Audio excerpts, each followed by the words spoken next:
So, today we're going to talk about those moments, the ones where we have these intense, kind of out of nowhere emotional reactions. We're going to dive into David Richo's incredible work on triggers to really understand why that happens, and more importantly, how we can learn to respond with thought instead of just, well, reacting. I mean, who hasn't been there, right? You're in a conversation, everything seems fine, and then suddenly you say or do something that feels totally out of your control. And afterwards, you're just left kind of replaying it in your head, wondering what on earth just happened to me? And Richo just nails this description. He says it's often a really sudden physical feeling. It's like a word, or maybe just a look from someone literally lands like a punch to the gut. And in that split second, a trigger's been pulled. Okay, so here's our game plan for unpacking all of this. First, we're going to get super clear on what a trigger actually is, what it means when your buttons are pushed. Then, we'll look at the science of what's happening in your brain. After that, we'll trace these feelings back to where they come from, these echoes from the past. And then the good stuff. We'll see how to build your own inner resources to handle them. And finally, we'll learn to see our triggers in a whole new light, not as enemies, but as teachers.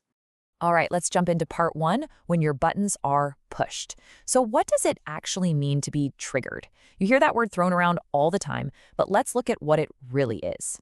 And that word right there, disproportionate, that's the key. A trigger isn't just getting a little annoyed.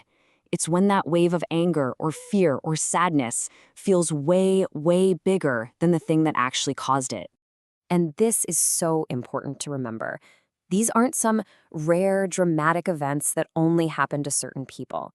Richo really emphasizes that triggers are a totally universal part of being human.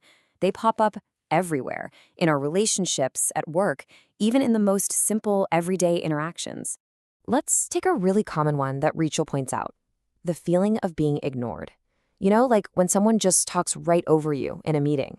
Or maybe you share something that's really vulnerable and the other person just kind of dismisses it. Or even just being made to wait forever, feeling like your time doesn't matter. That feeling of being made invisible? Wow, that is an incredibly powerful and super common trigger for so many of us. So that's the what. But what about the why? Why do these reactions feel so automatic, so completely out of our hands? Well, the answer is literally wired into our brains. Let's get into the science of it. I absolutely love the metaphor Richo uses for this. He says to think of your brain as having two parts. You've got the limbic system, which he calls the wild horse. It's super fast, purely emotional, and its only job is to protect you. Then you've got the prefrontal cortex, which is the rider. The rider is slow, logical, and thoughtful. And this just perfectly explains what happens in that split second of being triggered. The wild horse of your emotion just bolts before the logical rider even has a chance to grab the reins. It's why we react so fast, and why it's only later, when the rider finally catches up, that we think, I should have said this instead. Which, of course, leads to the really big question, right? Why does the horse bolt so violently over something that, looking back, seems so small? Well, the answer, as we're about to see, usually isn't about what's happening right now. It's an echo from way back in our past. Richo uses this beautiful idea to explain it. He says, we're not like birds. We can't just fly away from the nest and leave it behind. No, we're more like turtles. We carry our childhood home, our past, with us on our backs, everywhere we go. It's the shell that shapes how we see the world. And here it is. This is the heart of it all. A trigger in the present is almost never actually about the present. It's an echo. See, our emotional brain stores these memories of old hurts, but it doesn't put a timestamp on them. So when something similar happens today, our brain doesn't just remember the past, it relives it, and it makes us feel just as small and powerless as we might have felt way back then. So if our brains are wired this way, and our reactions are all tied up in these deep, old wounds, are we just stuck? Well, no, not at all. And that brings us to the most empowering part of Richo's work, learning how to build our own inner resources. This is where things get really hopeful. You can see the two paths so clearly laid out here. The old path is just automatic, right? A trigger happens and bam, instant reaction. But the new path, it introduces one absolutely critical step, the pause. That little moment of pause creates a space. And in that space, we find the power to choose a thoughtful, mindful response instead of a knee-jerk reaction. So what are these inner resources anyway? They're not magic, they're actual skills we can learn. It could be something as simple as taking one deep, slow breath. Or asking yourself, is the story I'm telling myself right now 100% true?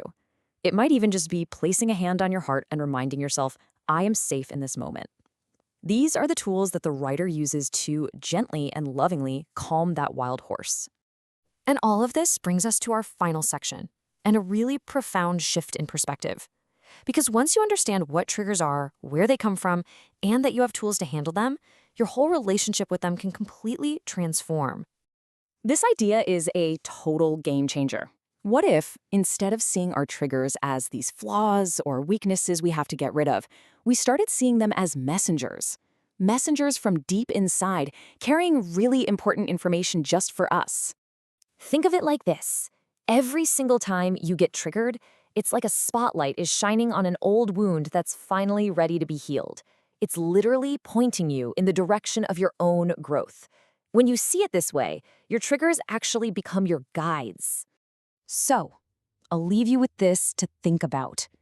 What if your greatest sensitivities, all those things that make you feel the most raw and reactive, what if they aren't actually flaws that need to be fixed? What if they are your greatest guides, pointing you exactly where you need to go to heal and become more whole?